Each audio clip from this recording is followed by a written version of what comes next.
Hi, welcome to Talking Books and Stuff, the program that talks all about books and writing and stuff.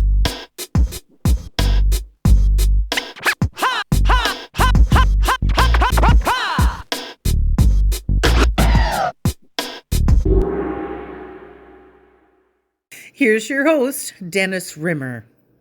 And welcome back once again. It's DR, the book guy here on Talking Books and Writing and Stuff. Today, from Nova Scotia, we have Marq de Villiers. He's an award-winning author, writer, based now in Nova Scotia. Born in South Africa. So, sir, when did you make the move from South Africa to Canada? Oh, I've been longer in Canada than I have ever was in South Africa. I left when I was 20, and I'm a far, far distance from 20 right now. Okay. So I came to Canada in the 60s. Ah. That tells you how far back it goes. Oh, wow. I was still in high school in the 60s, but yeah, I know. in the middle 60s. So we're talking with Mr. de Villiers about his latest work. He's also a member of the Order of Canada and an award-winning author, nonfiction. The Longbow, the Schooner, and the Violin, Wood and Human Achievement. So right off the bat, no pun intended, why this book? Why did you think this was a good topic to write about? Well, like most books that I write, there are multiple threads that led to it, really. I mean, the first one, you should know, when I was a kid, I really wanted to be a woodworker, a fine furniture maker.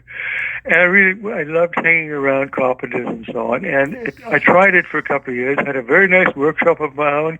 Alas, I wasn't very good at it. And I had to resort to plastic wood to fill in the gaps and all that kind of stuff. So it didn't work out for me. But I still love the smell of a woodworking shop and so on. So that's one thing. The other thing is, just in my many travels over my career, I sort of collecting forests. I've been to some of the great forests of the planet, with the exception, oddly enough, of the Amazon, which I haven't seen. But I've been into most of the great rainforests of Africa, particularly the Korup National Forest, for example, in Cameroon, which is the oldest extant tropical rainforest on the planet. It's been in its existing state for better than 65 million years, going back to the time of the dinosaurs. And that was interesting. And then the third thread is when I moved to Canada, and I had an aunt visit me from South Africa, and she came and we drove through the countryside here, and she remarked on the difference between South Africa and Canada. She pointed out that when you came to a tree in South Africa, you knew there was a farm there because somebody had planted it. Oh. When you came to an opening, a clearing in Canada, you knew there was a farm there because somebody had cut the trees down. And that was the great difference. I grew up in a very arid part of South Africa. Trees were very scarce. And here in Canada, trees are hardly scarce. We got enough. So anyway, so those three threads. And I had, yeah. And like you mentioned, there's lots in the book about trees. So did you start, was the intention to write about trees, or were you really going to focus on the longbow, the schooner, and the violin at the start? It was the artifacts that I started with because of my fascination with fine woodworking, and the violin, of course, is a preeminent example of precision woodworking, and the schooner too. I once wrote a book about the Blue Nose schooner, and I got familiar with the techniques of shipbuilding. So and then the third one. The longbow, I had reading the history of the Middle Ages, and I got fascinated with the effectiveness of the Welsh and English longbow. So I thought, how to tie all those things together? Well, wood is the thing that ties them together. And from there, where does wood come from? Well, wood comes from forests. And so then it got me to the origin of trees and how far back that goes. And one thing led to another, and that ended up with this book. So we're talking about trees, of course, which made wood comes from trees. Yeah. And way back when, like you said in the book, the Earth was cooled because of trees, and they took stuff out of the air and made it cooler. And now we're talking about getting too warm all over the place. Exactly. Do we need more trees? Is it too late to plant more trees? Well, there are huge efforts underway in various parts of the world to do exactly that. The Chinese, for example, are creating a green belt along the northern frontier of their country with the Gobi Desert, and they're going to be planting many, many millions of trees there. Their efforts in Britain, for example, is restoring former pasture lands to forests. Europe is doing the same thing. South Africa is doing the same thing. Whether this is going to be enough to counteract the deforestation being caused by simple climate change and by human usage is at this moment unclear. But there are serious efforts underway all across the world to, in fact, do exactly that, to plant new forests. And, of course, it takes a while for a tree to reach maturity, so that could take some time. Well, yeah, I mean, a tree at 100 to 150 years, a tree is still regarded as a young creature, as an adolescent. So, yeah, and if you cut down a first-growth forest, it can vary between 250 to 1,000 years before that forest completely regenerates itself. So, yeah, the time span is very long, and it's going to take a persistent and long-standing effort on humanity's part to keep things in equilibrium. There are positive signs because deforestation has been diminishing steadily over the last decade or so. So that's a good sign. So I'm not terribly pessimistic about it. I think it can be done, and I think it will be done. That's what I keep telling people. Plant more trees. So the book is the longbow, the schooner, and the violin. So let's start with the longbow. Tell us about your fascination with the longbow. I know a little bit about it, being sort of like interested in medieval history and British history, and so the longbow came in and helped the Brits win army. What's so good, or what was so good or powerful or different even about a longbow back then? Well, modern bows, which used for target shooting and sometimes for hunting. Hunting generally uses crossbows, so that's different. But modern longbows have what they call a draw strength of around 65 pounds per foot-pounds, and the medieval longbow was almost between 6 and 8 times harder to pull and to fire than that. And there was a kind of medieval saying that you could create a spearman in a decade, but to create a bowman of a skilled bowman would take 2 or 3 generations, because you had to build up your strength from infancy, and it took a lifetime of effort. And as I say in the book somewhere, bowmen on the battlefield in the medieval time, their skeletons were easy to find because they had massive forearms and massive bone spurs.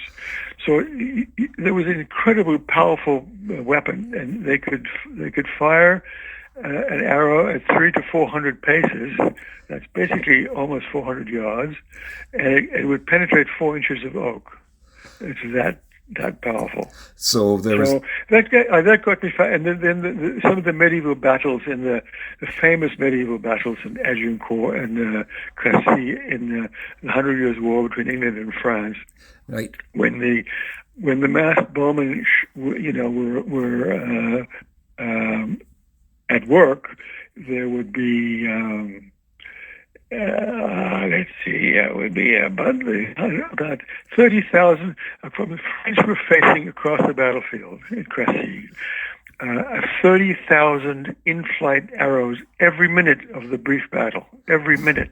There was a rainstorm of battle, and 16,000 people died in just a few hours. So that battle that weapon was enormously potent, and it had no peer at the time. So it got replaced, I guess, by gunpowder or gunshots or rifles. Well, eventually, even in the last couple of battles that the longbow was preeminent, muskets were coming into use. They were not very accurate at that stage. They were kind of powder tended to be damp, but they were a lot easier for amateur soldiers to use, and that made them. And of course, they got better and better as time went on. And eventually, by the late 1600s, the British Navy and Army had phased out the longbow altogether. Now, what were they were supplanted. They were supplanted by gunpowder, of course. Yep. Eventually, yes. So, what was the longbow actually made from? Was it oak? No, it was almost always yew. Oh. The yew tree is. It's not as simple as taking a stick and putting a string on it. You know, the wood has to be very carefully cut, so it has a ring of sapwood and a ring of hardwood in the same thing. The hardwood would give it strength and resilience, and the sapwood would give it bendability.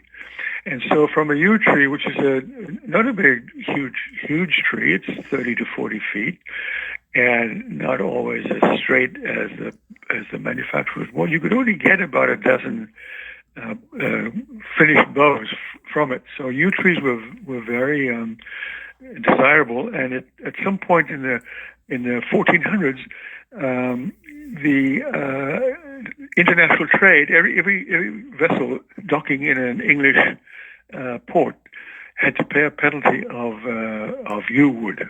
Oh. Because it was so desirable, rather than paying taxes. Right. So the expression of bolt out of the blue, does that have to do with the longbow, or was that something else? That was the longbow, yes. Oh. Yes, the longbow was developed by the Welsh in about 11. Well, nobody knows exactly when, but it's somewhere between 8 and 1100, and it was used to good effect against the English. And one of the English kings, I forget which one now, saw what it was doing to his people, and kind of adopted the thing for his own army, and it went up from there. It was basically borrowed from the Welsh. Gotcha. So that's the longbow. Let's move on to the schooner. What is a schooner exactly?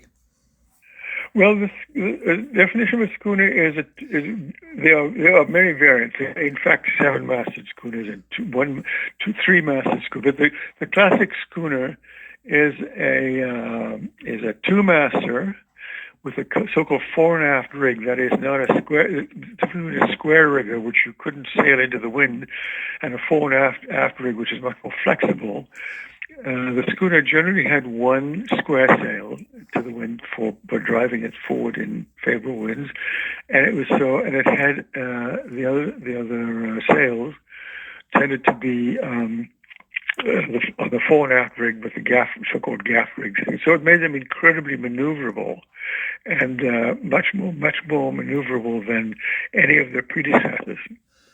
And and they were also incredibly effective and seaworthy. That's the other thing about it. They were used primarily in the great fishing banks of the great Grand Banks and so on in the 18th and 19th century, and early into the 20th century too. And so there were this wonderful combination of seaworthiness and utility, and also beauty, because they were incredibly elegant vessels, and everybody who saw them sort of agreed with that. Now, a schooner, it wasn't a Canadian invention, was it, or a Nova Scotia invention? Well, no, although the Nova Scotian ports, Lunenburg, Yarmouth, and Shelburne, and Lockport made many of the most beautiful schooners, and is well known, the Blue Nose itself was an international sensation when it raced against the best American schooners. But it developed in the New England fishery, I would say, and it also developed to some degree in the American-British Wars following the Revolution, because the schooner was incredibly maneuverable and it could hide more easily from the British in the inlets and bays of the New England landscape. And also, the other part of that, it was a great vessel for smugglers. It was very maneuverable. It could get in and out of water very easily. And so that made it incredibly popular, with smuggling being a big thing in New England and also Nova Scotia, for that matter. Oh, and you talk about the Blue Nose a bit in the book, and also this Marco Polo, which seemed to start off quite ignominiously, if I pronounce that word properly, by falling apart. Yes, and then it. Yeah, the Marco Polo was an enormous three-masted clipper ship. Clipper is a very a development out of the schooner, slightly more modern version of the schooner, much more rakish, narrow-beamed, incredibly fast. Right. And the Marco Polo, it was I think 185 feet stem to stern, and there's some wonderful descriptions of it which I quoted from Frederick Wallace, a great journalist of the fishing industry, described the Marco Polo, and it was built in a place near St. John on the Bay of Fundy. And just a really quick sentence from Wallace. It was so big that it had to wait for the spring tide to launch it. But the launching went awry, and she careened right across the creek and burrowed into the mud on the other side. And when the tide went out, it just fell over, and it was feared she was ruined.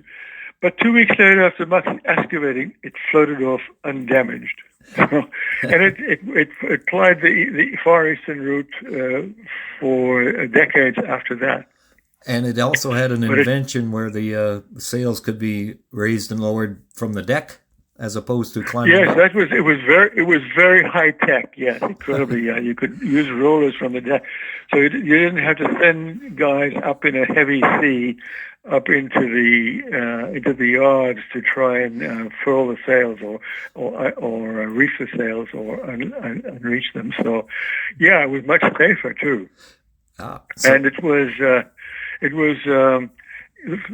One of the famous skippers. There's a great story about famous skippers. Bully Forbes, he was called, James Forbes, who was not a man with many scruples, as the saying goes. He took the vessel to Australian gold diggings, and he trumped up charges of insubordination against all his crew and clapped them in irons while they were in port in Australia to prevent them escaping and heading for the Australian goldfields. Nevertheless, 17 crewmen deserted, and nevertheless, they managed to get out. So it was a very romantic story. And there was one last quote from Bully Forbes.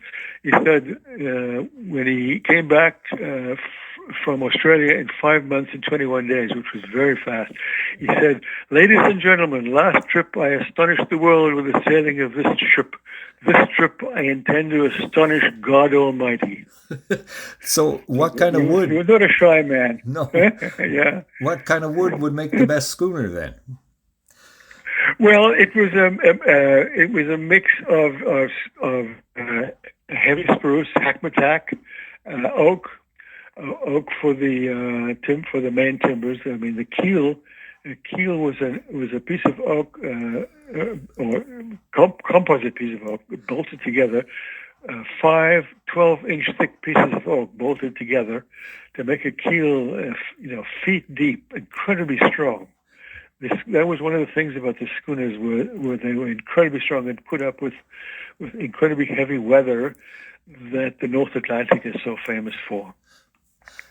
And that's the schooner. We had the longbow. Now we come to the violin. Like the longbow would help destroy people. The schooner would help feed people. So the violin now, it seems that would help soothe us. So we needed some music in there. So what's so attractive about the violin? Okay, let me summarize it for you. Let me just get when it was my violin. Obviously, it had a lot of stringed instruments as its predecessor, but it was mostly developed in northern Italy in sort of 1500s, and the most famous violin makers, as you quite well know, of course, Stradivarius was one of them, and they're still. He made almost 900 violins in the course of his long life. He lived into his 90s, and he was still making violins well into that area, and 500 of them still exist. Wow! And of course, they're incredibly desirable. One of them, called the Messiah, is in the hands of a musical museum in Oxford, Ashmolean, and it's estimated to have a price tag of $20 million if it was ever to be sold. Wow! So, and some of the most expensive violin ever actually sold is sold for well over $15 million. So those things are very, incredibly desirable, and that one was gifted by its owner, who has been anonymous. Nobody knows who the owner actually is. It was bought in an auction house for over $15 million, and he gave it for lifetime use to an American violinist. Truly a gift without price. I mean, that's extraordinary. And again, what kind of wood is a violin? What makes the best violins? Well, again, spruce. There are two different things. The belly of the violin, the back and the front, is generally made out of spruce. The interior is made out of oak. Maple is very popular also.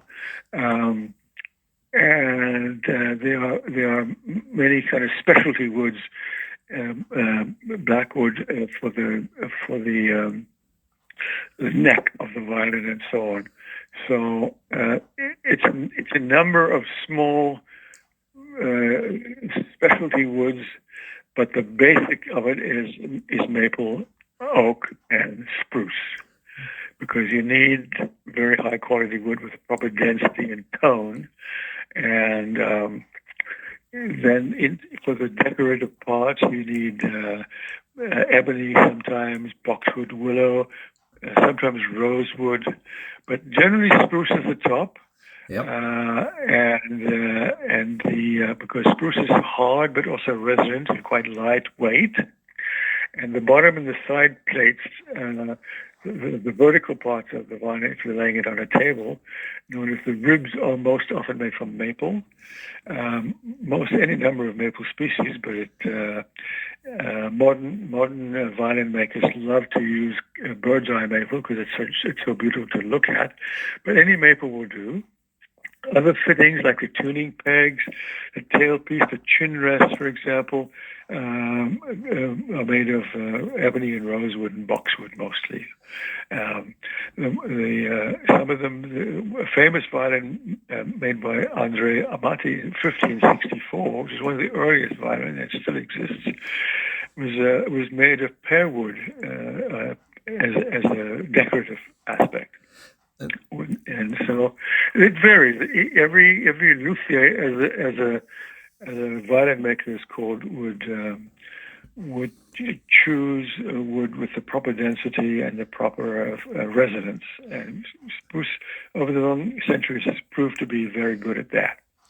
So it's the longbow, the schooner, and the violin, Wood and Human Achievement by Marq de Villiers. What do you hope the book does for the population at large? Well, apart from thinking, I'm hoping it's just a good story, but I think it will, I think, illuminate how important wood still is, and how reliant we are on it, and how important it is not just for our own benefit and for industry, but for the planet as a whole. And I would encourage people to look upon trees in a way that would disapprove of clear cutting and make planting trees a preoccupation and encourage the growth of forests and the preservation of forests. That's what I hope people take out of this. And wood is a renewable resource, so there you go. Wood, yes, wood is indeed a renewable resource, and not only is it renewable, but it's now going to it's being used in high-rise buildings. There are, in fact, 12-story, 15-story, 20-story buildings made entirely out of wood. And a company in Japan is actually considering making low orbital space satellites made out of wood. So there's a thing to think about. Wood is a part of the future. And there's a quote from The Economist, the final quote in the book, about this plan to make low-orbiting satellites out of wood. And as The Economist put it, they're pondering the idea of building satellites out of an advanced, high-performance composite made from cellulose and lignin, a pair of complex polymers strong in tension and compression. This material is both cheap and abundant. It's self-assembling and requires only a simple chemical inputs, and manufacture is entirely automated. Yes, self-assembling. Self-assembling. Those would be trees. That's right. Marq de Villiers, it's been a pleasure, and thank you for talking to us all the way from Nova Scotia today. So thanks a lot, and good luck. Continued good. Oh, have you got any other books planned before we go? Oh, well, there'll always be another one coming, but we're not ready to tell you what it is yet. Okay. Again, thank you very much. Thanks a lot. Okay. Thanks a lot. You're very welcome. Bye-bye. Thank you for visiting with us today. This is Talking Books and Stuff with Dennis Rimmer. Contact him at dennis@talkingbooks.tk. Thank you, and may all the good news be yours. Oh, and don't forget to check out his book, The Great Canadian Notebook, available across Canada and at amazon.ca.